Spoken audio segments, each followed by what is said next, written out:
Ya, terima kasih ya Mas. Ya, sama-sama. Ya, kesuksesan tidak datang begitu saja. Ada perjalanan, ada perjuangan dan juga nilai-nilai yang dipegang di setiap langkahnya. Saya Kiki Fitra, saya akan mengajak pemirsa untuk mengenal lebih dekat dengan sosok Rudi dan Dito, seorang pengusaha yang sukses membangun usahanya hingga dikenal luas di Provinsi Kalimantan Timur, khususnya di Kota Balikpapan. Mari kita simak kisahnya hanya di Lebih Dekat, menggali cerita, merangkai harmoni.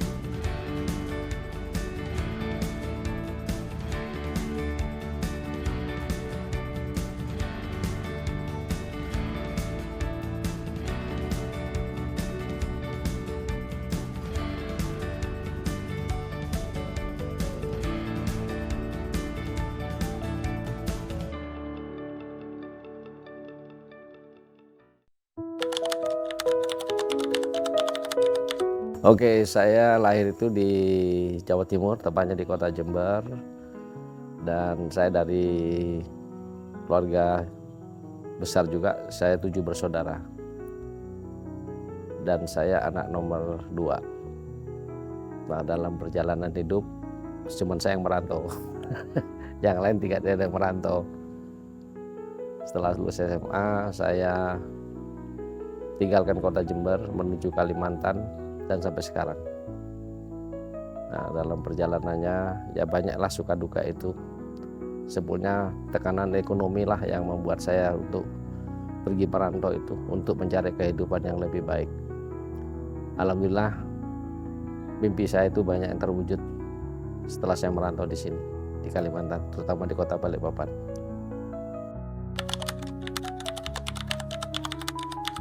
Ya, saya bilang tadi karena tekanan ekonomi. Bapak saya dulu seorang pengusaha tembakau dan mengalami kebangkrutan di tahun 74. Waktu itu banyak curah hujan sehingga kita jatuh miskin. Sampai rumah pun nggak punya. Akhirnya saya tidak melanjutkan kuliah. Setelah lulus SMA, saya akan merantau dan mencari kehidupan yang lebih baik. Tujuannya nggak pasti waktu itu, tapi kebetulan ada kapal ke Kalimantan, saya ikut di sana. Duit saya cukup untuk bayar tiket ke Kalimantan saja. Dan hidup di jalanan waktu itu, jadi anak jalanan lah. Pernah jaga gedung biskop di sini, salah satu gedung biskop di Balikpapan. Pernah ikut orang jualan bunga. Pernah juga jadi kuli bangunan. Sampai terakhirnya saya bekerja di perusahaan asing. Dan alhamdulillah di perusahaan asing lah saya mulai mendapatkan kehidupan yang lebih bagus waktu itu. Dan di tahun 2001 saya kena surplus. Ya akhirnya 6 bulan nganggur, tabungan habis, pesangon habis. Akhirnya beralih menjadi pengusaha restoran, buka restoran itu.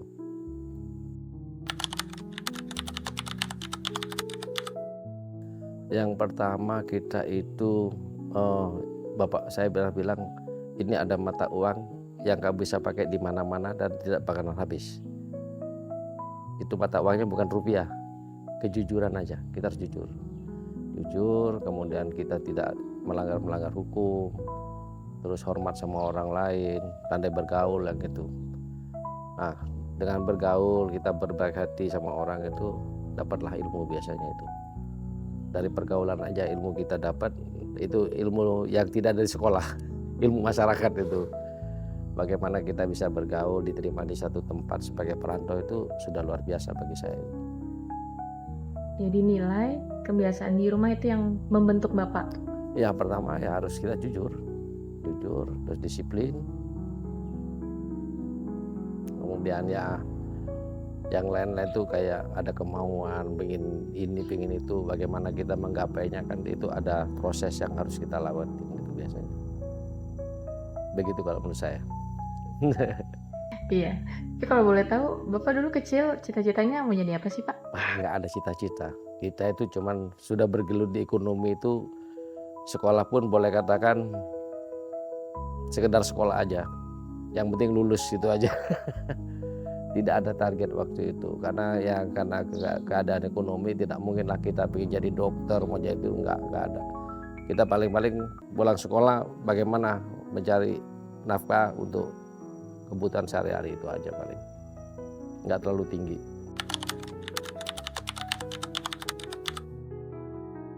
Oh iya, kita merantau itu tujuannya untuk mencari kehidupan yang lebih baik. Bagaimana kita menjalani hidup itu dengan proses berjalannya waktu. Ada istilah saya itu, sambil jalan kita bikin jalan. Nah itu bagaimana nanti kita bisa melewati jalan kita sendiri, yang kita lewatin pasti lebih gampang gitu. Waktu awalnya saya merantau ke sini itu ya belum tahu mau jadi apa. Sampai tidur pun nggak tahu di mana. Akhirnya saya ikut jaga gedung biskup waktu itu. Habis itu ikut orang jualan bunga pernah. Terus saya pergi diajak teman ke pedalaman, kerja di perusahaan minyak sebagai kuli bangunan juga waktu itu.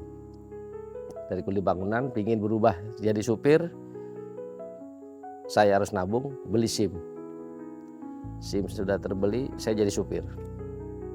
Setelah jadi supir, pingin kerja di kantor, saya jadi office boy.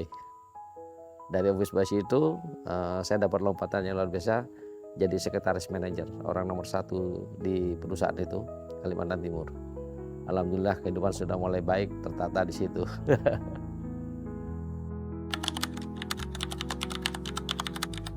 Ya itu tadi, pingin kehidupan kita yang lebih bagus. How to make the better life itu harus ada proses, itu harus berani. Kalau orang nggak berani apa-apa itu nggak bisa melakukan apa-apa juga gitu. Ya ada sedikit kemauan lah yang harus kita dorong gitu ya. Passion kita di mana, terus kita pelajarin bagaimana supaya mencapai tujuan itu kan, itu yang paling penting kan. Jadi memang penting untuk mengetahui passion diri kita ya? Iya. Membangun passion kita sendiri perlu juga. Kalau dia bilang bakat itu, kalau menurut saya bakat itu cuma 1%. 99%-nya itu adalah kemauan. Kalau Anda mau pasti bisa. Nah, gitu loh.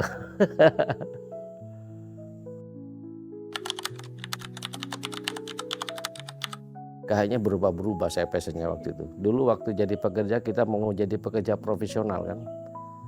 Tapi dengan mutasi dari departemen satu, departemen lain, yang kita kejar itu jabatan untuk naik pangkat, supaya gaji kita naik gitu loh.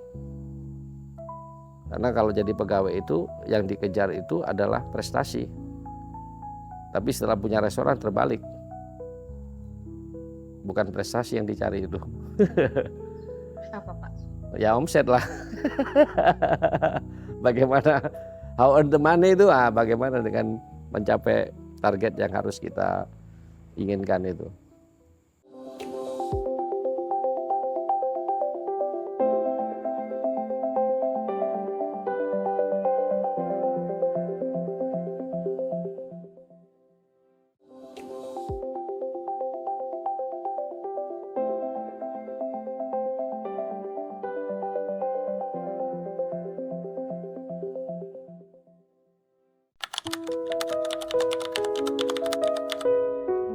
Oh ya, setelah saya kena surplus di perusahaan itu, saya lihat 2 anak saya yang tidak minta dilahirkan dia. Yang minta lahir anak saya itu saya. Saya harus punya tanggung jawab pada anak saya. Bagaimana saya bertanggung jawab pada anak saya ini, mulai dari dia lahir sampai tadi masa depannya. Kita nggak bisa hidup dari belas kasihan orang itu. Harus kita melakukan sesuatu. Ya akhirnya saya buka restoran tuh. Setelah 6 bulan saya nganggur, duit pesangon habis, kerjaan tidak dapat, selalu ditolak. Hanya cari kerjaan yang tidak perlu wawancara, tidak dibatasin umur, tidak dibatasin dengan persyaratan lain, jualan lah. Maka saya buka restoran itu. Ya awalnya jungkir balik juga, mulai dari nasi pecel, jualan bakso, macam-macam. Lebih 10 kali kita jatuh. Tapi alhamdulillah saya 11 kali bangun.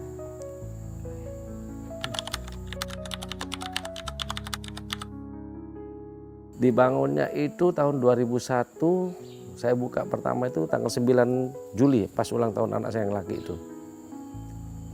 9 Juli ya. Nah ini sekarang masuk ke 25 tahun. Anniversary of Dandito Restoran. Nah.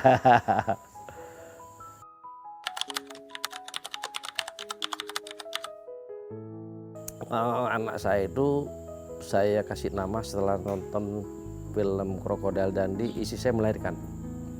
Saya kasih nama Krokodil Dundee, tapi istri saya nggak mau. Buang krokodilnya, ambil Dundee-nya saja. Oh, Dundee tok, itu aja. Itu nama dari Dundee, Dundee saja gitu loh. Dundee tok. Gitu.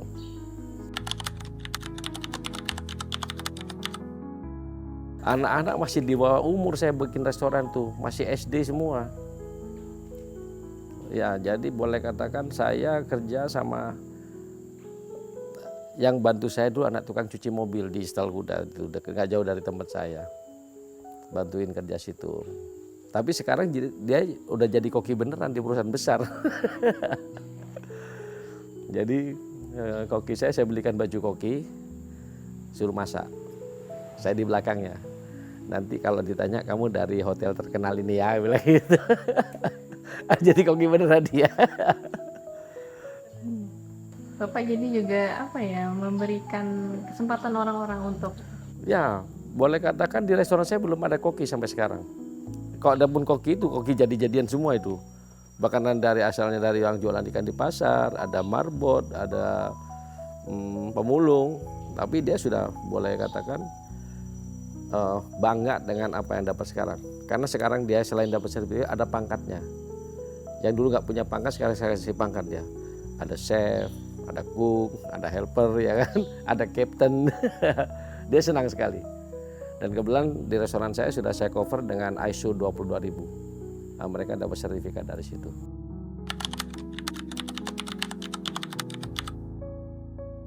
Kalau saya hire chef profesional itu akan diganti semua. Karena cara saya ini salah semua. Menurut yang sekolah. Misalnya mengupas kentang, kalau yang sekolah dari sini ke sini. Tapi kalau buat saya bilang, Bapak ini salah. Dari dulu nenek saya kalau mengupas mangga itu begini Pak. Tidak ada yang begini. Jadi memang nggak perlu pakai yang ini. Saya tetap pakai cara saya di situ. Dan itu lebih simpel buat saya. Ya sudah kalau kamu bisa begitu-begitu aja. Yang penting nggak rugi kan.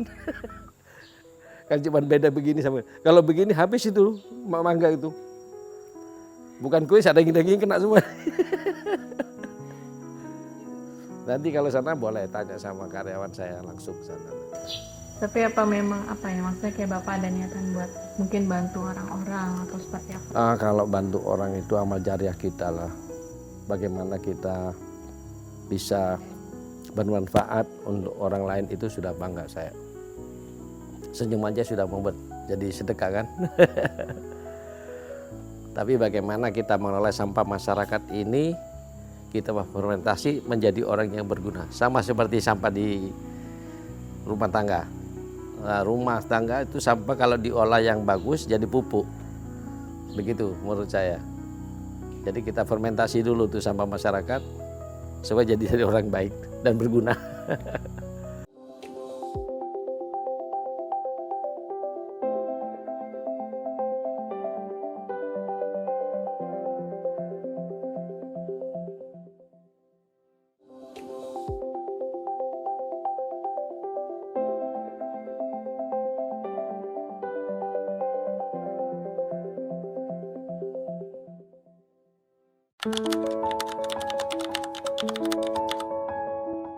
Waktu kita membuat restoran itu boleh katakan terlalu ngawur.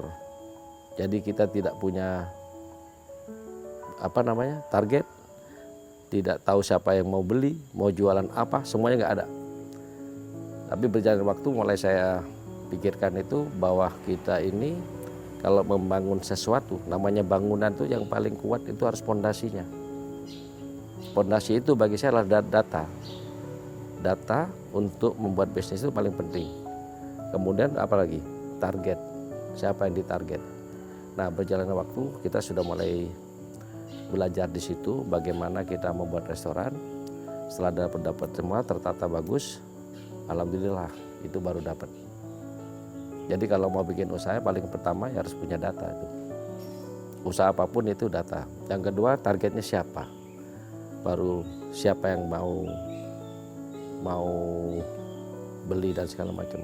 Kalau saya di manajemen saya pertama itu kita pertama harus punya planning jangka pendek, jangka panjang.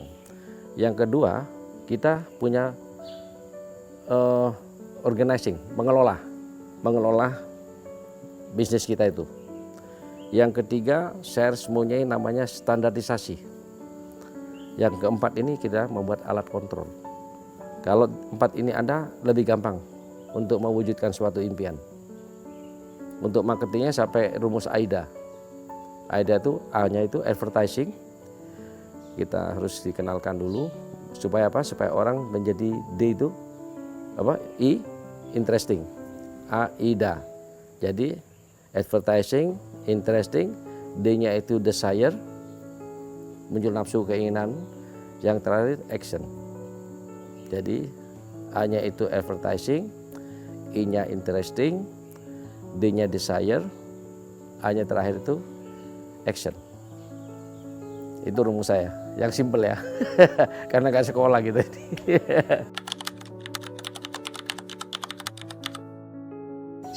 Dengan banyak relasi itu pertama kita akan mendapat banyak informasi, banyak pertolongan, banyak rezeki. Nah, kalau dibilang orang Islam itu silaturahmi tidak boleh terputus ya. Makanya kita harus banyak-banyak membuat relasi itu selain untuk network ya untuk mencari rezeki itu. Seperti kebun ini saya tidak nyangka punya kebun ini. Sepertinya kayak mimpi aja punya ini. Tapi ternyata terwujud. Pernah sih ada berapa. Terakhir yang di kebun ini agak frustasi ya. Bukan kita patah hati, enggak, frustasi ya, bagaimana mengelola kebun ini yang kita sulit mencari SDM-nya yang sesuai kita harapkan. Akhirnya ya saya sendiri harus memberi contoh pada mereka bahwa ini ada tempat yang bisa membuat kita senang pertama, yang kedua membuat kita sehat, yang terakhir bisa dapat rezeki lebih di sini. Sekarang sudah banyak yang tertarik mengikuti langkah saya. Jadi saya mulai nanam sayur, saya konsumsi sendiri, dan makanan ini makanan sehat. Makanlah makanan yang jadi obat. Jangan obat dijadikan makanan. Balik, orang-orang sekarang banyak makan obat. Saya balik. Makan makanan sehat yang akan jadi obat untuk kita jadi sehat. Dan sekarang sudah mulai tertata dan mereka sudah ngikutin. Dan itu saya awalin dari hal kecil sini. Nanti boleh lihat di bawah. Ini tim kita ini sama tim itu sudah bonding kayak kekeluargaan. Jadi hubungan emosional kita sama karyawan itu sudah cukup akrab dan kita saling hormatin. Kita tahu siapa yang mimpin, siapa yang dipimpin itu. Kemudian kita sudah sering adakan komunikasi yang positif. Bahkan setahun sekali kita adakan family day di sini untuk menambah keakraban mereka. Bulan ada safety talk kita, safety talknya itu tiap bulan. Kemudian ada juga pembinaan mental dan spiritual, itu ada pengajian sebulan sekali. Kemudian yang sudah 7 tahun kejadian itu dapat umroh gratis. Kalau yang 10 tahun dapat rumah, rumah kredit tapi kreditnya yang mungkin sekitar 20 tahun itu. Rumah murah itu kita beri program itu. Ya. Gimana respon pegawai gitu yang kerja di Bapak? Kalau saya sih sangat sayang sama mereka aset-aset saya dan dia senang saya kerja sama saya itu. Dan saya bangga sama mereka yang dulunya orang-orang yang boleh katakan biasa-biasa aja. Dia bangga bisa masakan, ada menteri bahkan presiden sudah pernah makan itu, dia bangga banget. Saya nggak nyangka saya bisa masak untuk presiden, dia bilang.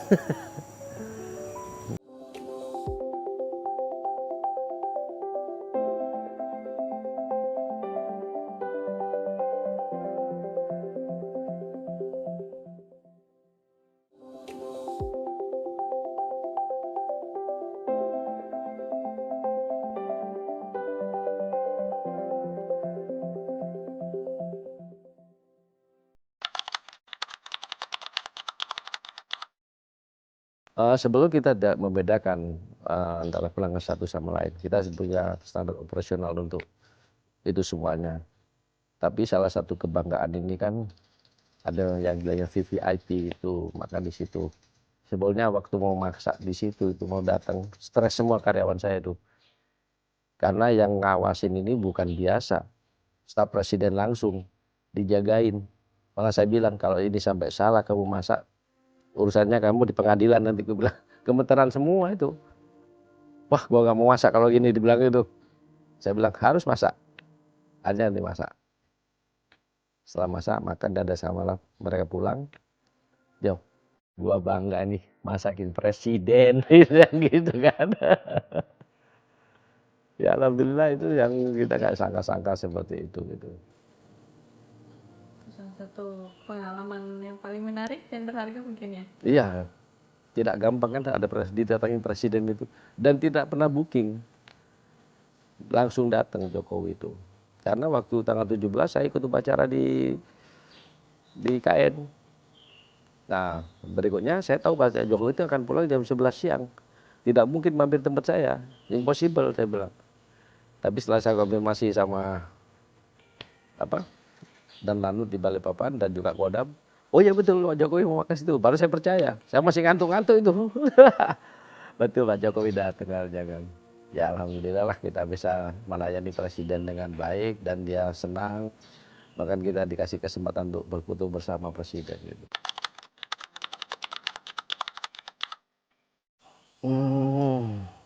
Kalau tempatnya sih biasa aja tempat saya. Masakannya juga biasa. Tidak ada koki yang terkenalnya di situ. Mungkin cara menerima tamunya, masakannya, sampai dia pulang itu punya kesan yang baik, itu aja. Saya bilang sama teman-teman, pertama kamu sahabat tamu datang gitu, jangan sampai mengecewakan, sampai dia pulang itu punya kesan yang baik. Sehingga dia akan datang lagi dan bisa menambah kunjungan lain. Malah saya suruh ingat-ingat nama tamunya kalau datang. Saya suruh sebut namanya. Kalau ada pangkatnya, sebut pangkatnya, saya bilang gitu. Dan mereka bangga kalau disebut namanya atau pangkatnya itu. Selamat datang Kak Kepala Desa itu kan. Senang dia. Alhamdulillah ya. Gitulah cara saya itu menyambut tamu dan itu.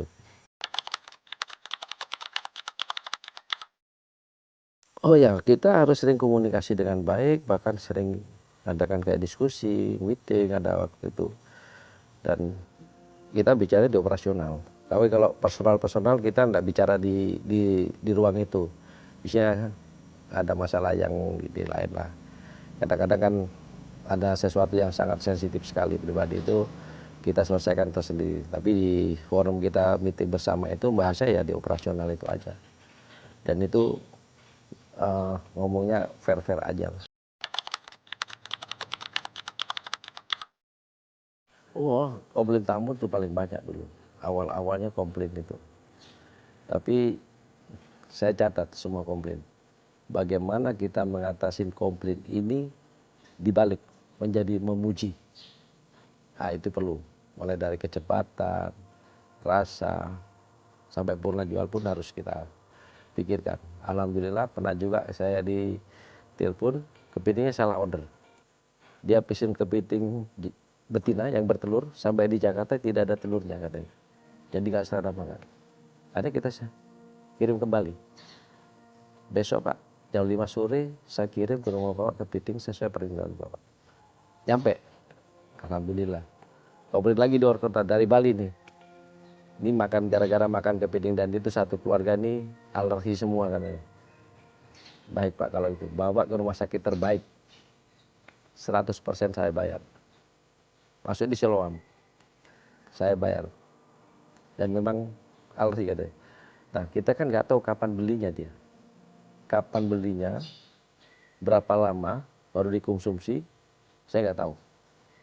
Tapi karena dia bilang tadi dan itu, pernah jual saya beri pelayanan, saya bayar 100% pengobatannya. Tapi dari seringan banyak orang cuma satu, begitu kan nggak apa-apa, yang lain dia sakit kok. Itu pelayanan pernah jual. Kemudian komplain-komplain lain itu ya Kadang-kadang ada yang manajernya Hard Rock itu berapa kali pesen, kok nggak pernah ada sih di pesanan itu. Karena saya bikin sistem kuota. Jadi kuota saya pasang 50 habis udah nggak bisa dibungkus. Jadi terakhirnya dia 1,5 bulan kalau belum kesini sudah pesen duluan. Saking takut nggak bisa. Ya dari manajer Hard Rock Bali dulu nggak salah dia. 1,5 bulan sebelum berangkat sudah pesen duluan.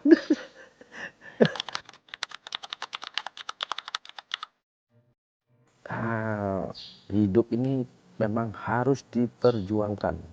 Kalau enggak, biasa-biasa aja. Kalau Anda ingin jadi orang yang luar biasa, lakukan sesuatu yang luar biasa. Tapi kalau ingin jadi orang biasa-biasa, ya udah lakukan yang biasa-biasa saja kan gitu. Itu menurut saya gitu.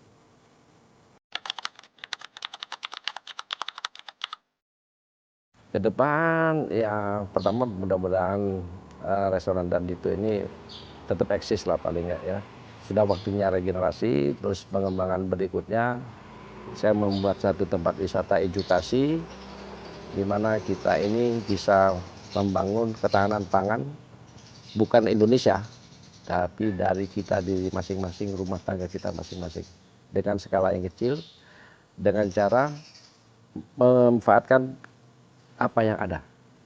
Mulai lahannya yang sedikit, alatnya juga minim, dan tanamannya yang simple. Dan mudah-mudahan saya bisa beri manfaat kepada orang banyak. Karena sebaik-baik manusia itu adalah orang yang bermanfaat untuk orang banyak. Insya Allah.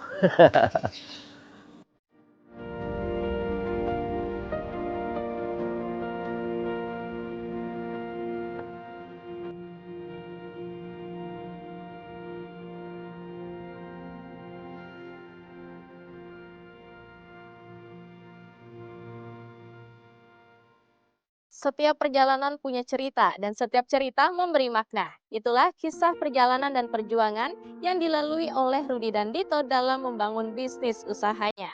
Saya Kiki Fitra, mari temukan kisah inspiratif lainnya hanya di Lebih Dekat. Menggali cerita, merangkai harmoni.